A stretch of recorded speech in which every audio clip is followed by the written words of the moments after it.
Yo, what's up man? So, Mercs nga pala. And, wala, kwento ko lang. Kasi, nagligpit ako dito. Yan, yung laman yan. Laman ng box na yan. Binawasan ko ng kalat. Tapos, inayos ko yung pagkakakamada. And, ayun, dito, yung lalabag ko. Nandito na yung mga gamit-gamit ko.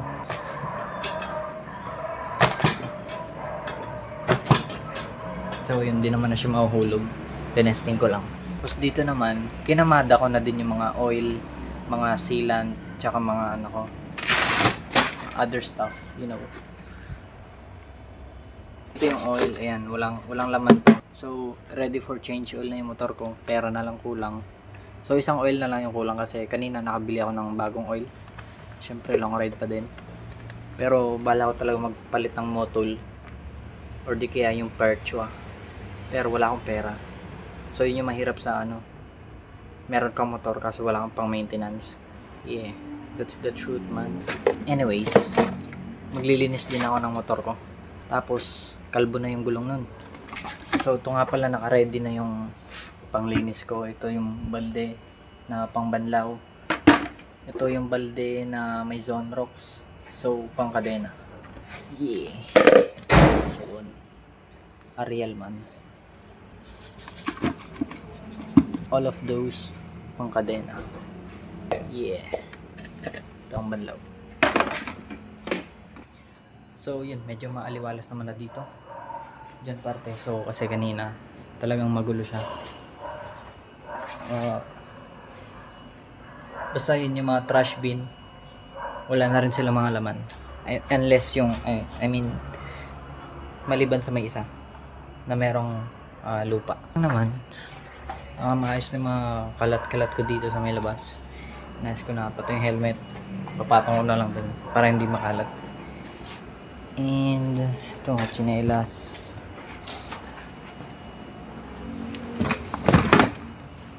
Pang bardagulan kung maduming tsinelas. So malilinis din ito mamaya. Pati yung isa ko pang tsinelas nagamit ko.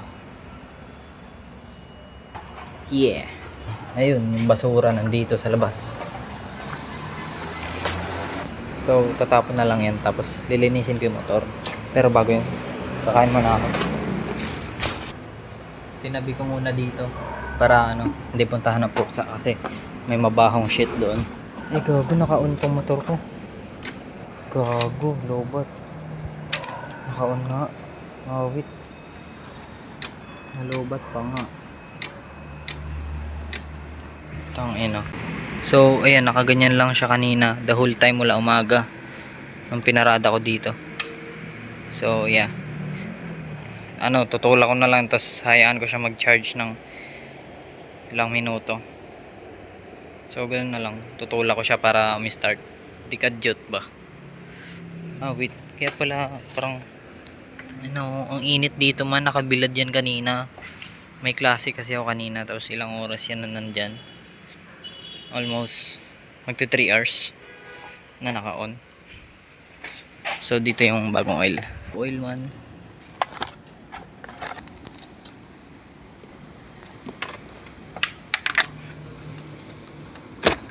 Kawawa naman. Tapos tatanggalin ko pala yung charger port doon kasi hindi ko naman na nagamit. So bakit di ko na yung nagagamit? Kasi hindi na ako naglalalamig.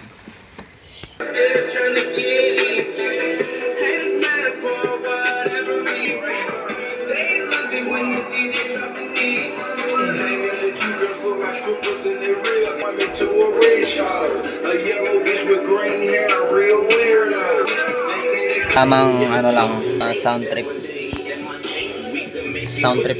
lang man. So ito nga pala, nakalimutan ko.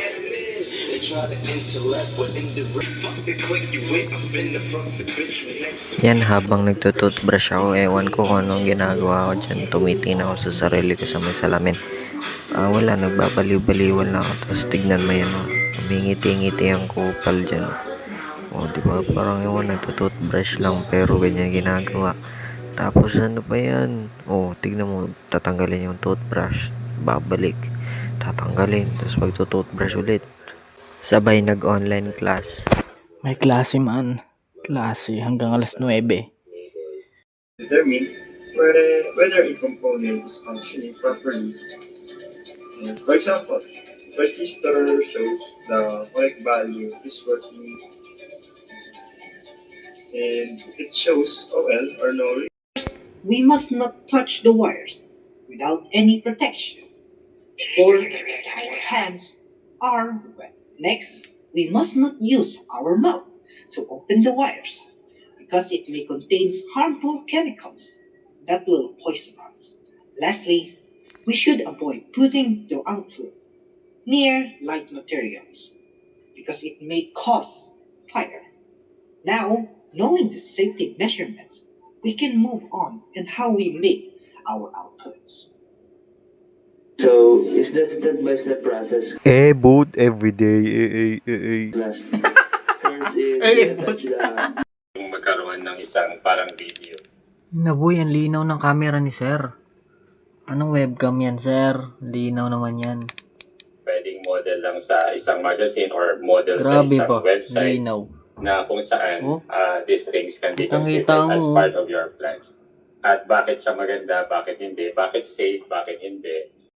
Okay, sir. Thank you po. Tingnan natin. Okay, so let's find out kung At matapos ang ilang sandali ay lumabas na rin ako. Dahil ako ay may pinanood na firework. At di pa tapos ang klase ay nanood ako. Pero naka-online class pa rin ako habang nanonood ako. So wala nga palang sound yung video kasi nagre-record ako ng online class namin. So kaya din to naglalag kasi yun nga nagre-record ako ng klase. Yun lang.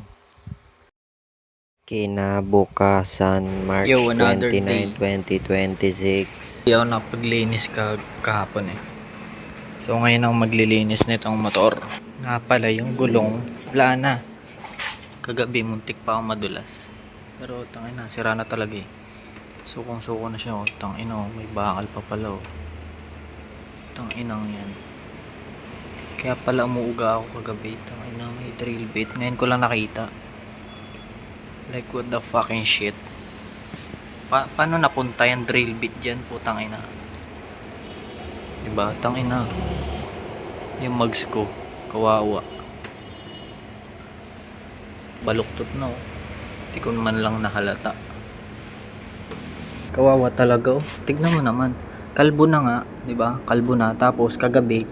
Kaya pala uga ako ng uga habang nidrive ko siya pa uwi. Tangina, may barena pala dito. Ay, may drill bit. Ayan o, tangina.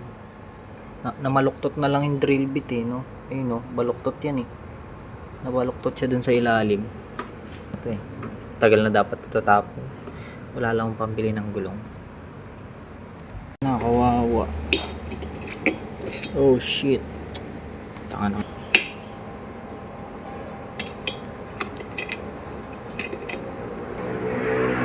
Man, nabaluktot na. Ang layo niyan mula Tutuban malapit. Basta dun sa may rekto dito. Sa may Sampaloc. Ayun ang binyahe niya man. Kaya pala kagabi uga ako ng uga. Para akong ginigiling kagabi.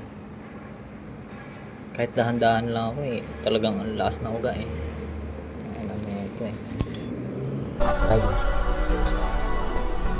Sabay online class. ano Okay, yung 1 question minute ko, to ma'am? give after sagot, 1 minute to 2 minutes, ha? You just Wait, ma'am, I can answer do it. quickly. And, So, my question is, discuss how agriculture contributes to climate change. Agriculture na-contribute sa climate change is dahil sa greenhouse gases. Halimbawa, yung palayan, naglalabas ng methane at yung paggamit naman ng fertilizer, naglalabas ng nitrous oxide. Dagdag pa ang mga pagputos ng kagubatan para gawing sakahan. Nagbabawas ng puno na sumisipsip ng carbon. Sa madaling sabi, ma'am, is... So dito nga pala tinesting ko yung bagong bili ko sa may Mr. DIY yung vacuum na sa may sasakyan, yung sa may nilalagay sa may dashboard, yung lalagyan ng cellphone. Basta yun. kamatis,